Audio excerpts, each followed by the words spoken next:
Dewan Kehormatan Penyelenggaraan Pemilu menggelar sidang etik Ketua KPU dan Ketua Bawaslu atas laporan politisi Egy Sujana mengenai kecurangan pemilihan Presiden 2019.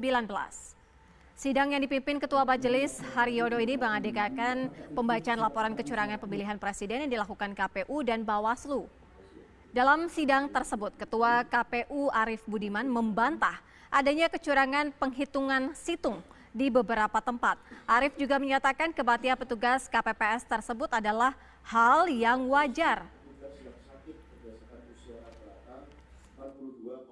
Angka jumlah petugas yang meninggal itu sesungguhnya jauh di bawah angka rata-rata orang meninggal di Indonesia. Jadi dapat disimpulkan bahwa meninggalnya para petugas penyelenggara pemilu adalah meninggal dalam hal yang wajar karena tidak terdapat kejadian yang dapat disimpulkan masuk dalam kategori kejadian luar biasa.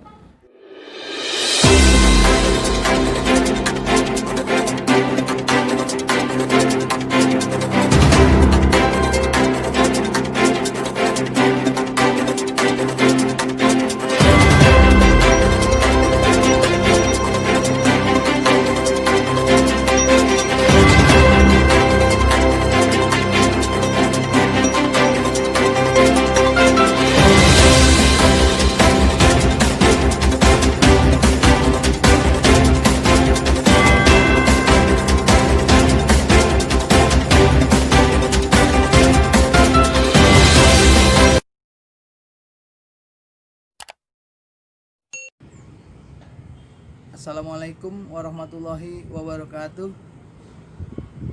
Saya Bang Jali Bitung saat ini ingin menyampaikan rasa duka cita yang mendalam terhadap musibah yang menimpa saudara-saudara kita, khususnya pilot Afwan beserta kru dan para 50 penumpang lainnya yang telah mengalami musibah jatuhnya pesawat Sriwijaya Air.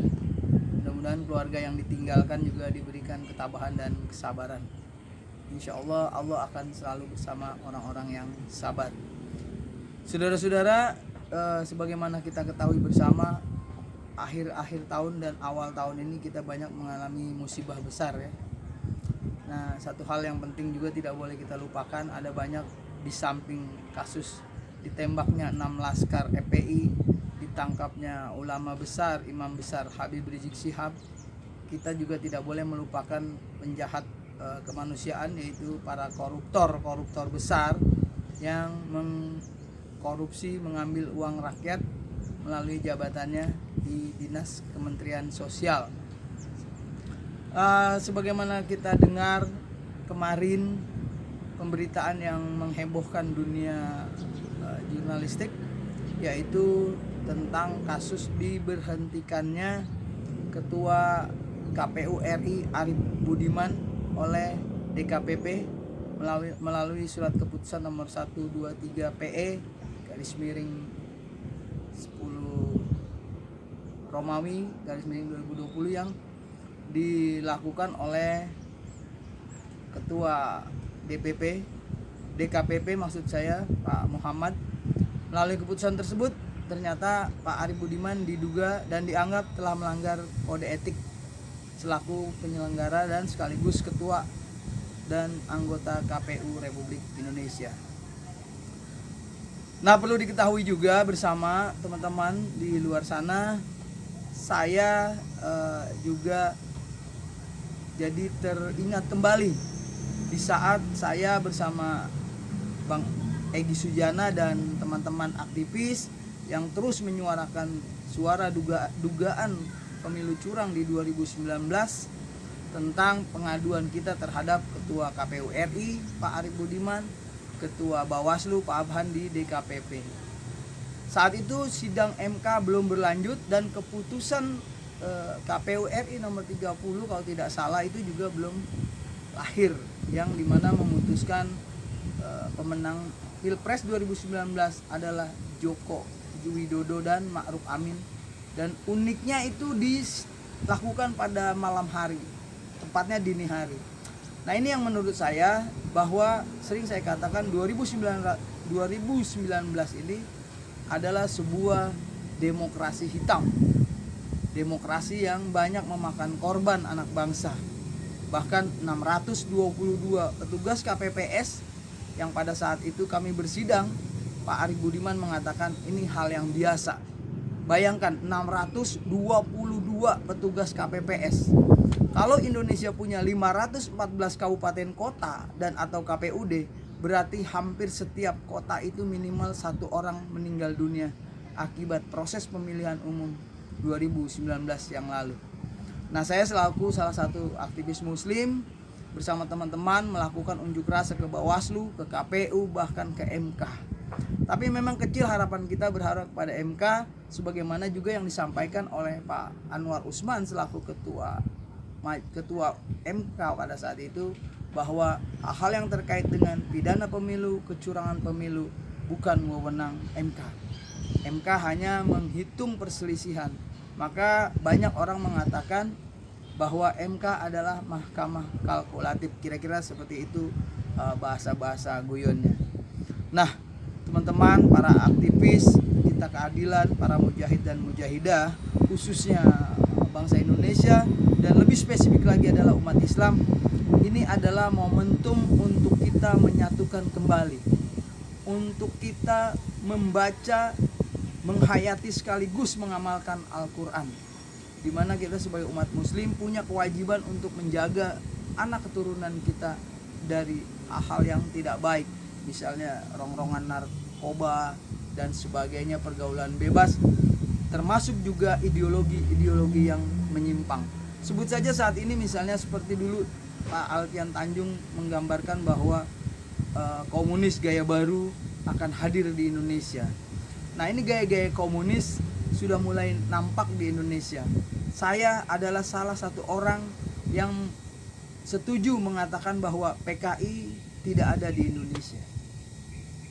Karena apa? Karena berdasarkan TAP MPR nomor 25 tahun 1966, Partai Komunis Indonesia telah dibubarkan secara resmi dan sampai saat ini dicabut sebagai organisasi terlarang. Jadi saya adalah salah satu orang yang paling setuju bahwa PKI di Indonesia sudah tidak ada. Akan tetapi apa yang disampaikan oleh Jenderal Besar almarhum Haji Muhammad Soeharto, Presiden Republik Indonesia kita yang kedua, bahwa bahaya laten komunis itu tetap harus diwaspadai. Nah, kita sepakat bahwa Indonesia adalah sebagai negara yang berketuhanan, menjunjung tinggi nilai-nilai Pancasila dan Tauhid, maka komunisme di Indonesia tidak boleh tumbuh dan berkembang, apalagi berkuasa. Namun itulah kekuasaan.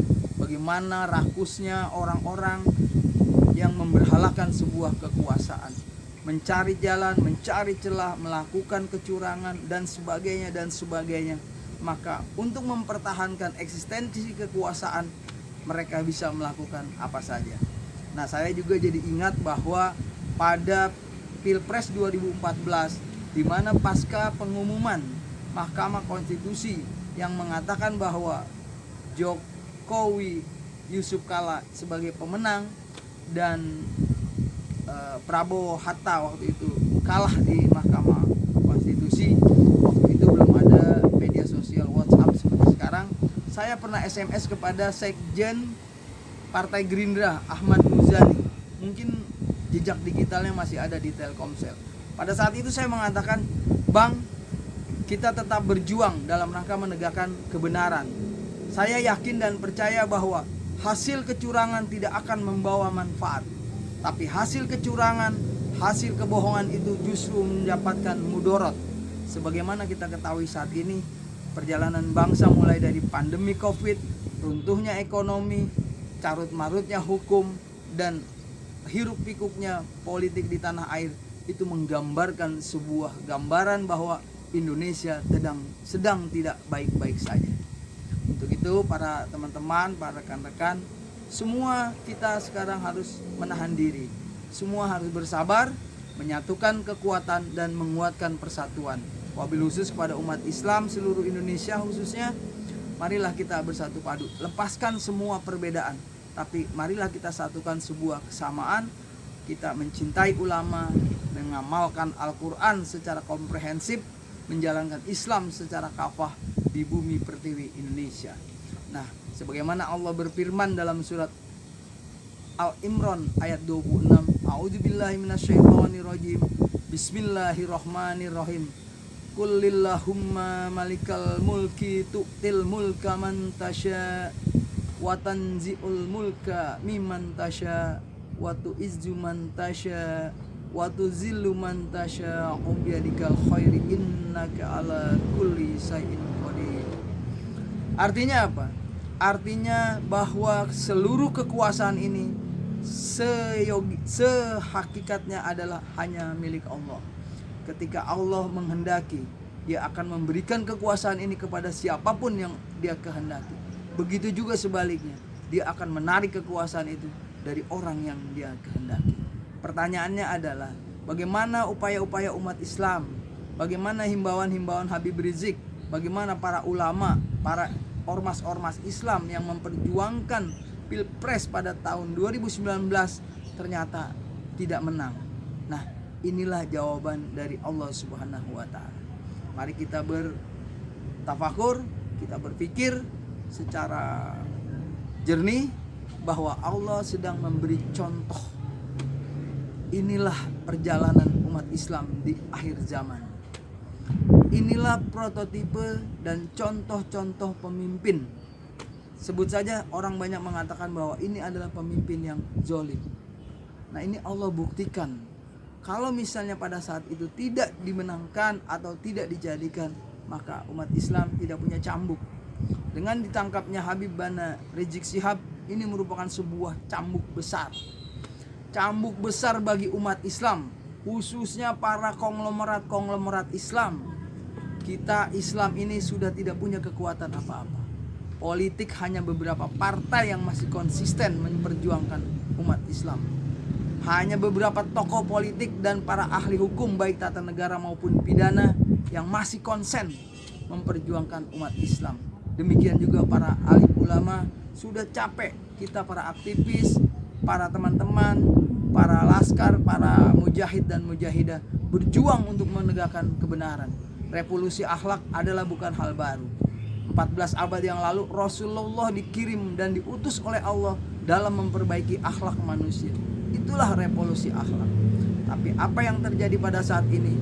Islam di Indonesia dicap dan distigmatisasi sebagai radikal, sesuatu yang dianggap melanggar hukum.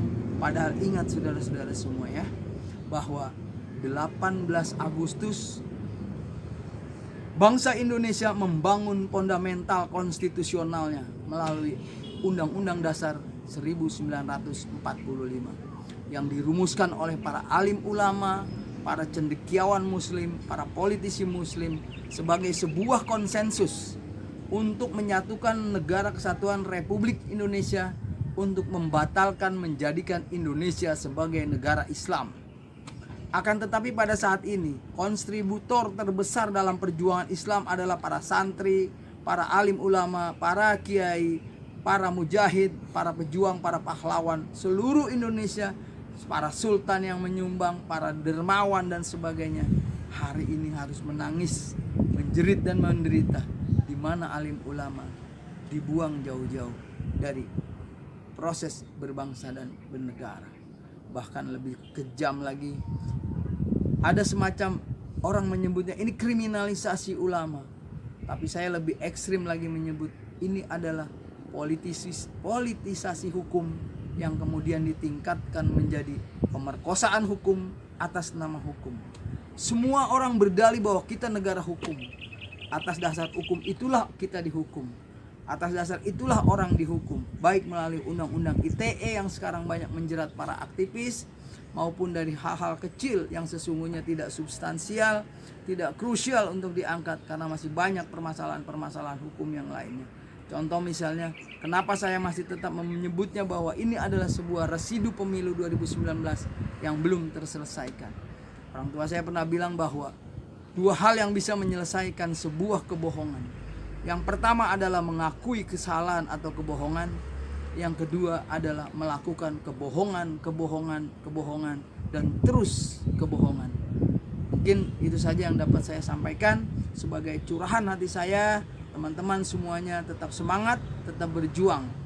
Mudah-mudahan saudara-saudara semuanya, para pemirsa, para penonton video ini yang telah tergabung di dalam Jali Pitung, sahabat Jali Pitung, kiranya Anda juga bersedia untuk melakukan like, subscribe, dan share kepada teman-teman semua untuk memberikan informasi ini bahwa negara tidak sedang baik-baik saja. Demikian yang bisa saya sampaikan. Billahi taufik wal hidayah. Wassalamualaikum warahmatullahi wabarakatuh.